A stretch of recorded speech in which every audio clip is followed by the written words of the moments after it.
اللہ الرحمن الرحیم۔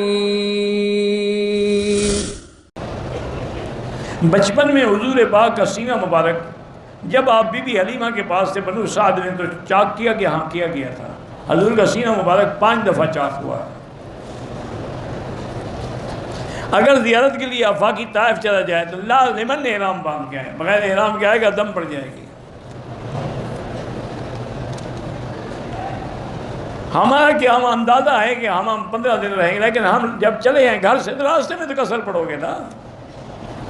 وہ تو مکے میں پہنچ جاؤ تو پھر 15 دن رہنا اور پوری پڑھنا۔ فقیر بخش، رسول بخش، علی بخش، گنج بخش، یہ سب شرک ہے نام، بخشنے والی اللہ کی ذات ہے۔ طواف کے بعد 2 رکعت نماز نہیں پڑھ سکے، بھول گئے، اب یاد آ گئی پڑھ لیں۔ کوئٹہ میں ہم نے آپ کی اہلیہ کے وفات پہ تعزیت بھی کی ہے اور ان کے لیے دعائیں بھی کی، جزاک اللہ خیرہ۔ زندہ لوگوں کے لیے طواف کی کوئی ضرورت نہیں، اپنے لیے کریں، ان کے لیے دعا کریں۔ عمرہ کرنے کے بعد ہوٹل میں جا کے احرام کھول دیا، حلق بعد میں، کتنی دیر بعد میں کیا؟ اگر جلدی حلق کر لیا پھر کوئی دم نہیں، لیکن اگر پورا پہاڑ گزر گیا پھر دم ہے۔ احرام باندھ کر نیت بھی کی، میقات سے آگے نیت بدل دی، افراد کو تمتع میں تبدیل کر، ابھی شروع نہیں کیا تھا طواف تو کر سکتے ہیں۔ میرا والٹ گر گیا ہے، عام چیزیں ہیں، اللہ کرے آپ کو مل جائے۔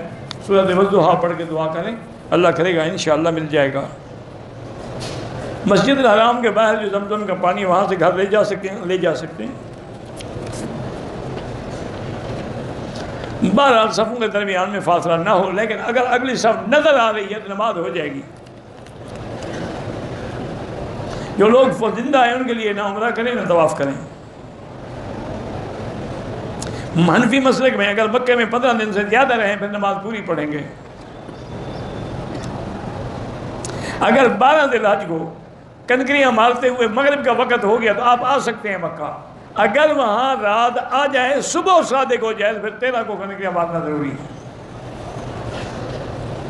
میں نے عمرہ ادا کیا ہے اپنے طواف، اپنے زندہ فوت شدہ جو فوت ہو گئے ان کے لیے کرو، ایک کے لیے ایک، نفل طواف ہو یا کوئی طواف۔ اس کے بعد جو 2 رکعت ہیں وہ واجب الطواف ہیں۔ طواف زیارت ترتیب میں شامل نہیں ہے۔ حلق کے وقت بیت اللہ کے سامنے نائی نے شیمپو والی کوئی چیز لگا کے حلق کیا، بس صدقہ خیرات کر دیں، آئندہ احتیاط رکھیں، اس کو کہے بھی خوشبو والا کوئی شیمپو مت لگاؤ، خضاب اگر کالا نہ ہو تو لگانا بالکل درست ہے۔ عورت زمین کے ساتھ لگ کے سجدہ کرے۔ وطر ہمیشہ 3 پڑھے جاتے ہیں، سب 3 پڑھتے ہیں، وہ صرف سلام پھیر کے کھڑے ہوتے ہیں، حنفی سلام نہیں پھیرتے، پڑھتے وہ بھی 3 ہیں، پڑھتے آپ بھی 3 ہیں۔ احرام کی حالت میں کینچی کو ہاتھ لگ گیا، اس پہ خوشبو لگی تھی، فوراً دھو دیا، کچھ بھی نہیں ہوتا، ٹھیک کیا آپ نے۔ عزیزیہ میں بھی حرم کا 1 لاکھ ہے، وہی حرم ہے۔ مکے میں صدقہ کس کو دیں؟ یہ جو حرم میں کام کرنے والے خادم لوگ ہیں ان کو دے دیں، یا باہر بلدیہ والے جو جھاڑو لگا رہے ہیں ان کو دے دیں، یا کوئی معذور ہے، کوئی لنگڑا ہے، کوئی اس کو دے دیں۔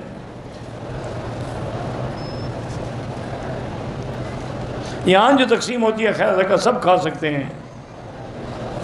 قربانی کے لیے کون سا ادارہ مستند ہے؟ اپنے ہاتھوں سے بکری خرید کر کے خود ذبح کرو، یہ مستند ہے۔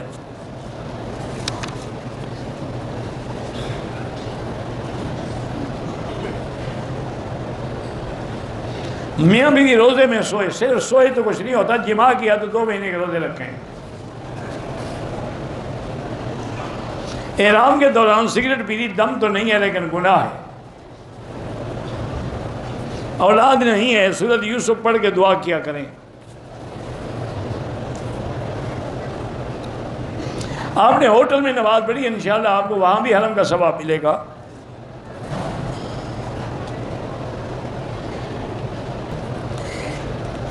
ایک آدمی ہرنیہ کا مریض ہے، حالت احرام میں وہ بیلٹ باندھ سکتا ہے؟ فجر کی نماز میں ہماری سب میں 4 عورتیں بیٹھی تھیں، سب لوگوں نے ان کو ہٹانے کی کوشش کی، وہ نہیں ہٹیں۔ بہرحال پھر آپ ہٹ جاتے، عورتیں کہاں ہٹتی ہیں جی؟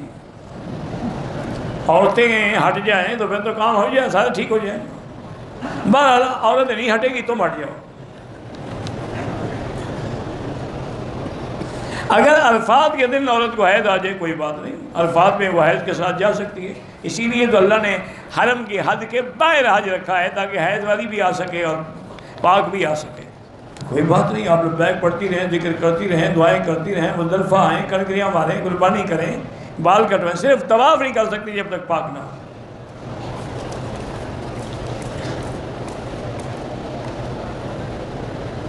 حج کے دنوں میں طواف میں یا صفا مروہ میں اپنے شوہر کو پکڑ سکتی ہوں، اگر پکڑنے دے تو پکڑ سکتی ہے۔ آج کل بھی تو شوہر بیوی کو نہیں پکڑنے دیتے، کسی دوسری کی تمنا رکھتے ہیں کہ کوئی اور پکڑے۔ کیوں نہ پکڑو بھائی، تمہارا شوہر ہے، یہ کوئی مسئلہ ہے پوچھنے والا؟ طواف کے دوران مردوں کو ہاتھ رکھ دیا، بچنے کی کوشش کرو، باقی غیر ارادی لگ گیا تو اللہ نیت کو جانتے ہیں۔ حرم میں جو خواتین بے پردہ ہوتی ہیں ان پر بھی گناہ ہوگا، ان کے وارثوں پر بھی ہوگا، شوہر ہے اس پر بھی ہوگا، باپ ہے، بھائی ہے۔ عمرے کے طواف کے دوران حتیم میں چلے گئے، دعا مانگی، پھر واپس طواف کیا، بہرحال ایک دفعہ طواف پھر دوہرا دیں۔ حتیم میں داخل ہونے سے وہ چکر تو آپ کا گیا نا۔ نفلی طواف کے اندر حتیم میں نہیں جا سکتے، طواف ختم کر کے جائیں۔ میزان بینک سے اگر گاڑی قسطوں پہ، میرے معلومات میں میزان بینک اسلامی اصولوں پہ کام کرتا ہے، باقی اللہ عالم، میں نے سنی ہوئی بات ہے لیکن مجھے یقین ہے کہ صحیح بات ہے۔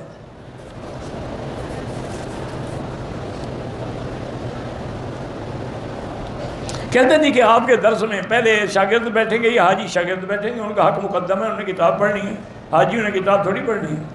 حاجیوں کو تو دور بیٹھے ہوئے بھی آواز آ رہی ہے، جو سارا سال پڑھتا ہے اس کا حق مقدم ہے یا 2 دن کے لیے جو ہے اس کا مقدم ہے؟ سنگ مرمر کا کام جائز ہے، بالکل جائز ہے۔ میری ماں کو 9 سال سے پیر کے دونوں گھٹنوں میں درد ہے، اللہ شفا عطا فرمائے۔ طواف اور سائی چپل پہن کے اگر پاک ہے تو پہن سکتے ہیں۔